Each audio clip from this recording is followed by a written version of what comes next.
घंटा घड़ियाल की आवाज बिहार के औरंगाबाद जिले के सूर्य मंदिर से आ रही है। वह सूर्य मंदिर जो औरंगाबाद की पहचान है और प्रसिद्धि भी। अब जब चुनावी माहौल गर्म है, ऐसे में इसी मंदिर से औरंगाबाद को जानने, समझने और यहाँ के लोगों की राय को टटोलने की कोशिश मैं करूंगा। नमस्कार, मैं राणा यशवंत आपका बिहार पर्व में स्वागत करता हूँ। सूर्य मंदिर 9.5 लाख वर्ष पूर्व है। इसमें ब्रह्मा, विष्णु, महेश की प्रतिमा है। सूर्य नारायण 3 रूप में इनको जाना जाता है। ब्रह्मा के रूप, शिव के रूप, विष्णु के रूप। ये त्रिकालदर्शी सूर्य नारायण है। और 7 घोड़े का रथ दान पेटी के नीचे है। सूरज यहाँ पूरब से उग रहा है, लेकिन मंदिर का मुख्य द्वार पश्चिम की तरफ है। आमतौर पर मंदिरों का मुख्य द्वार पूरब की तरफ होता है, लेकिन इस सूर्य मंदिर का मुख्य द्वार पश्चिम की तरफ है। इस बारे में कई तरह की कथाएं यहाँ कही जाती रही हैं। जहाँ तक स्थापत्य का सवाल है, आप देखेंगे कि मंदिर का जो ऊपरी हिस्सा है वो पुरी के कोणार्क मंदिर की तरह है। कमल की आकृति आपको दिखेगी, लेकिन नीचे का जो हिस्सा है वो पत्थरों पर जिस तरह की नक्काशी है, वो जहाँ तक स्थापत्य का सवाल है, आप देखेंगे कि मंदिर का जो ऊपरी हिस्सा है वो पुरी के कोणार्क मंदिर की तरह है। कमल की आकृति आपको दिखेगी, लेकिन नीचे का जो हिस्सा है वो पत्थरों पर जिस तरह की नक्काशी है वो द्रविड़ शैली की है। इसलिए इसमें उड़ीसा की जो नागर शैली है और दक्षिण भारत की द्रविड़ शैली है, दोनों का मेल दिखता है। आइए देखिए ये बिहार पर्व है। मगध इलाके में औरंगाबाद का यह सूर्य मंदिर यहाँ की सबसे बड़ी आस्था है। यह आस्था आज यहाँ के सियासी माहौल का सही चेहरा आपके सामने रखेगी। जब भी औरंगाबाद की चर्चा होगी, इसके इतिहास की, राजनीति की, तो एक नाम जो उभर कर सामने आएगा वह नाम है डॉक्टर अनुग्रह नारायण सिंह का। 1917 से ही गांधी जी के साथ इन्होंने अपनी राजनीति शुरू की और आजादी के बाद बिहार के मुख्य वित्त मंत्री, श्रम मंत्री और कृषि मंत्री के रूप में बिहार के निर्माण में इनकी भूमिका बहुत निर्णायक महत्व की थी। वोट लेते समय हाथ जोड़कर प्रणाम करते हैं और कहते हैं कि हम ये चीज कर देंगे, वो चीज कर देंगे। कुछ नहीं कर पाते हैं, जीत जाते हैं, लेकिन यहाँ देव का नाम भुला जाते हैं कि देव है कहाँ पे। हमारे यहाँ जो भी अभी विकास का कार्य हो रहा है, विकास तो हो रहा है, लेकिन परिवर्तन संसार का नियम है, परिवर्तन होना चाहिए। हमारे यहाँ समस्या गंदगी है, गंदगी को सफाई वगैरह होना चाहिए। हमारे विधानसभा क्षेत्र में हर जगह बहुत ही काम किया है और बहुत ही अच्छा काम किया है। अपने विधायक जो आज जदयू के हैं अशोक सिंह, मैं उनसे खुश नहीं हूँ, कुछ नहीं। आज 5 साल में कहीं गांव में कहीं दौरा नहीं किया, काम के बात तो दूर ही। इसमें कोई भी दल खड़ा नहीं उतर रहा है कि जो विकास के मायने रखता है।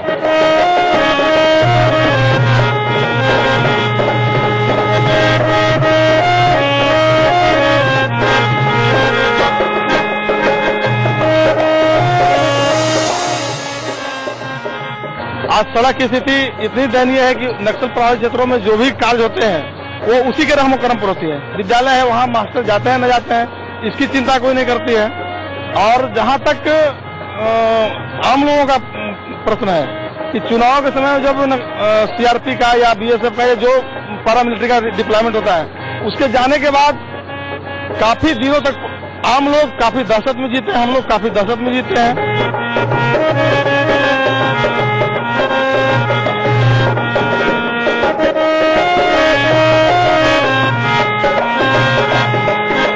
पिछले जितने भी नेता सारे आए हैं, वोट लेके चले गए, फिर दोबारा ताकने तक नहीं आए। इसलिए उन नेताओं को मैं नकारता हूं और वैसे नेता की तलाश में हूं जो आगे चल के मेरी कुछ हेल्प करे और मेरी समस्या को समझे और सुने। सभी नेता यहाँ आते हैं, एक अपने पैकेज देके चले जाते हैं, ये करूंगा वो करूंगा, और जाने के बाद वो पता नहीं किस कोने में चले जाते हैं। हमारे यहाँ समस्या गंदगी है, गंदगी को सफाई वगैरह होना चाहिए। यहाँ लोग हमारे मालाकार भाई बैठे हुए, ये लोग बार बार कहते हैं मंदिर के लिए कि हम लोगों को जगह से हटाया जाता है, पैसा वसूला जाता है, इन लोगों पर भी ध्यान दिया जाए। नक्सल प्रभावित जिला है, नक्सलियों की तूती बोलती है, उनकी एक समानांतर सरकार चलती है, क्या उससे आपके विकास का रास्ता रुकता है? पब्लिक को प्रशासन जो है भरपूर मदद दें तभी हम एकजुट होकर के और किसी चीज को खत्म किया जा सकता है, अन्यथा ऐसा संभव नहीं है। जिस दिन मन जो चाहेगा, जहाँ इच्छा करेगा वहाँ ठेकानी मार देंगे। किस पर भरोसा किया जाए? भरोसा मंद तो है नहीं, तो भरोसा किस पर किया जाए कि हम वोट वहीं पर दे देंगे?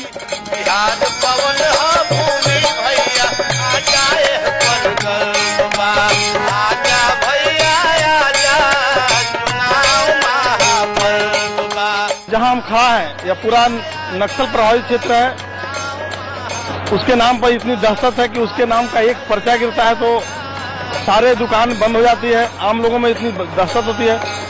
इस क्वार्टर को नक्सलियों ने ग्रेनेड से उड़ा दिया है। इस तरह के दर्जनों क्वार्टर इस कैंपस में हैं जो तबाह हुए पड़े हैं।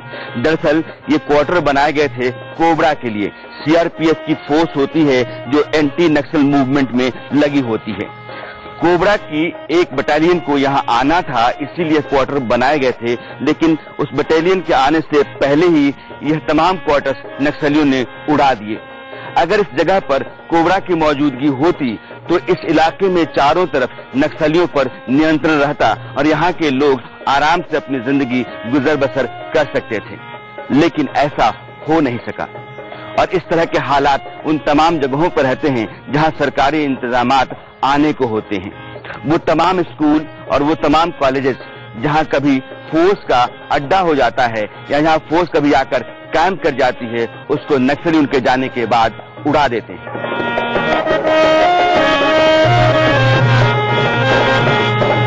उस दिन रात में करीब 12 साढ़े 12 बजे के करीब इतना बड़ा विस्फोट हुआ कि हम लोग दंग रह गए। और उसी के समय में करीब सुबह तक में यहाँ जो है बहुत जबरदस्त धमाका हुआ जो इलाके में दहशत फैल गई।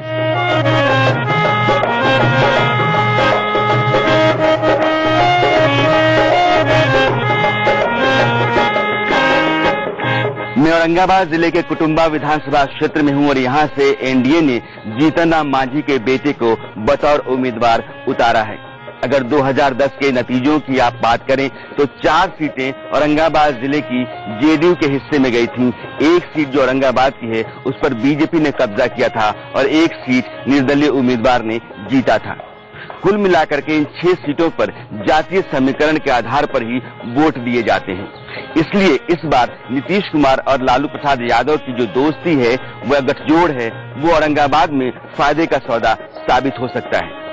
यहाँ मुसलमान और यादव यह दोनों जातियां बड़ी तादाद में हैं, लेकिन दूसरी तरफ राजपूत, भूमिहार और दलितों का एक बड़ा तबका एनडीए के साथ खड़ा दिखता है। इसलिए एनडीए और महागठबंधन के बीच कड़ी लड़ाई आपको औरंगाबाद में देखने को मिल रही है। जहाँ तक आपको देव कुटुंबा में भी राम जी क्या नाम है जीतन राम मांझी के लड़का को वहाँ कैंडिडेट दे दिया है। यहाँ लोकल को किसी को नहीं दिया, जो भी दिया यहाँ बाहरी लोगों को दिया। औरंगाबाद 3 तर्जुमे से तो झलक रहा है बाहरी लोगों का एनडीए ने, और बाकी पर तो मैंने कुछ ठीक है। औरंगाबाद माने विधानसभा में आ सकता है। गोह के लोकल हैं, आपको क्या नाम है उनको, मनोज शर्मा, वो लोकल है वहाँ को, उनको कुछ आ सकता है। लेकिन और 3 सीट यहाँ एनडीए के घटक से निकल रहा है। आजा भैया आजा, नाव महापर्वमा, आजा भैया आजा, बिहार महापर्वमा। औरंगाबाद में जो विकास की गति बहुत तेज हुई है। 4 बार से रमनदार सिंह विधायक रह चुके हैं और जो सरकार है अभी बहुत ही ढीली है और कोई काम नहीं हुआ। इसलिए अगली बार भाजपा ही सरकार होगी और मैं भाजपा के साथ हूँ और मोदी जी के साथ हूँ। अभी फिलहाल समय में हमारे रफीगंज विधानसभा क्षेत्र से हमारे बगल के ही गांव से एक प्रमोद भैया हैं जो विधायक नहीं रहते फिर कुछ भी नहीं है, फिर भी हम लोग जनता के लिए एक मसीहा बने हुए हैं। कोई कार्य हो, नली का कार्य हो, गली का कार्य हो या कृषि से संबंधित कोई भी कार्य हो, सबसे पहले काम करके मांग रहे वोट। वो भी नहीं करे कि हमें वोट दो, हम उनके काम के प्रति हम उनको करें कि हम आपको वोट देंगे, किसी को नहीं। उनका जो नेतृत्व है ये हमारे नरेंद्र मोदी जी कर रहे हैं, वही बहुत अच्छा हमारे देश का भी नेतृत्व कर रहे हैं। जिस तरह से भारत का विकास कर रहे हैं, हम ये चाहेंगे कि हमारे जो विधानसभा क्षेत्र है इसका भी विकास वही कर सकते हैं, वही सरकार भाजपा सरकार कर सकती है। इस विधानसभा में हम लोग बीजेपी को भी वोट नहीं देने जा रहा हूँ, हम लोग अपना प्रत्याशी ढूंढ लिया हूँ। मेरे लिए तो बीजेपी ही अच्छे हैं, विकास की ओर ले जाने वाले प्रधानमंत्री की छवि अच्छी है। जीतनराम मांझी के बेटे क्या नाम संतोष कुमार में खड़ा है, हम लोग ज्यादातर सोच रहे हैं हिंदुओं को देश ले जाओ, कोई कैंडिडेट अच्छा नहीं है। मोदी जी की बात की जाए तो उनका केंद्र में सरकार है, अगर स्टेट में सरकार बनती है तो उनकी कुछ उपलब्धि कुछ सहायता राज्य सरकार को मिल सकती है, जिसके चलते हम लोग का विकास हो सकता है। मैं जीतनराम मांझी को वोट देंगे। क्यों देंगे? क्यों देंगे, सब दे रहा है तो हम देंगे।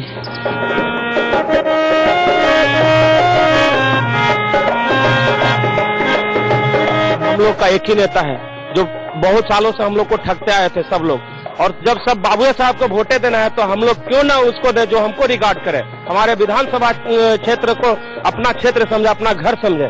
इसलिए हम लोग प्रमोद सिंह को वोट देंगे, ना महागठबंधन को देंगे और न ही एनडीए को देंगे। हम लोग गांव में जाकर, हर गांव में, हर कुशवाहा के गांव में जाकर मैं बोलूंगा कि हम लोग सब लोगों ने हम लोग को ठगा है, इसलिए हम लोग प्रमोद सिंह को चॉइस करें। केंद्र के हिसाब से जो उसकी सरकार है, उसकी डायरेक्ट कनेक्शन हो, उसके हिसाब से हम काम करेंगे। जी मोदी के हिसाब से वोट दें। जीतनराम मांझी को देंगे। अब उसके हिसाब से वही यहाँ कैंडिडेट है तो देना ही पड़ेगा। उन्होंने हमको बहुत काम किया है, बहुत काम भी कर भी रहे हैं, और नेता जो इंडिया और लोग हैं वो यहाँ कोई काम नहीं किए हैं, इसलिए हम लोग प्रमोद सिंह के देंगे। यहाँ के जो भी जनता है हमारे गांव के, सब प्रमोद सिंह मय होल है, इसलिए मैं जितना विधानसभा क्षेत्र के रफीगंज से होते हैं सब प्रमोद सिंह को वोट देंगे। जिस पर भारत को गर्व है,